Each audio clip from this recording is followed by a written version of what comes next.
The only way to stop this court packing scheme that's been going on for 6 years now, led by Mitch McConnell, is for Democrats to do the same. Check it out. Leave your comments, ding the bell, share it with your friends, and subscribe to our channel. Hi.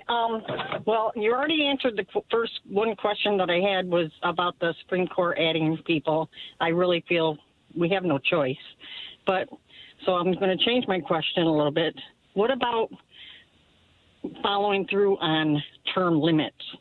If we could, because we have courts, they pack so many courts, and it's quite obvious that they're the ones packing the courts, I've got to say. I don't know if anybody can't see that. They're not looking.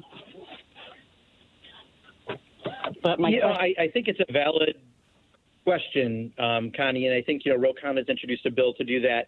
I don't think it solves any of our immediate problems, given that it's an 18-year term limit. I mean, in a couple decades, we can see if it's a good idea or not. But right now, I think, the real question is if they've been packing the court like they have, what alternatives do we have then to make sure that, we have a court that's going to work for the people and not just for the special interests and the privilege?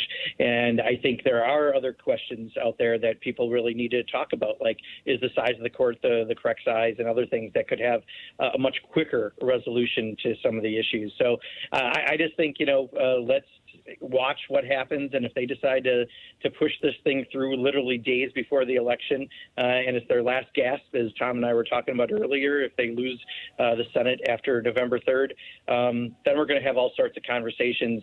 Term limits is one possible solution. The problem is it's a several decade down the road solution. So, Congressman, how do you think this is going to play out? I mean, is this more of the Republican strategy of trying to cause as much pain as possible for Joe Biden to inherit? I think that's probably some part of it, but I also think they're just trying to, Donald Trump is all about chaos, right? So if you agree to something with us, so you take $100 billion, we agree to go down to $50 billion with language that makes $50 billion still work, and then the next day, after you agreed to that, you take away the language. That's not operating in good faith, and that's what they're doing right now. So I think Nancy's, fighting hard to get things done. They're going to help as many people as possible, including small business owners and restaurants, including other folks that aren't included right now. The EITC that wasn't included affects a lot of low-income families with kids. She's fighting for the best deal we can get, and I don't know if they're ultimately serious, but I think she's doing the right thing.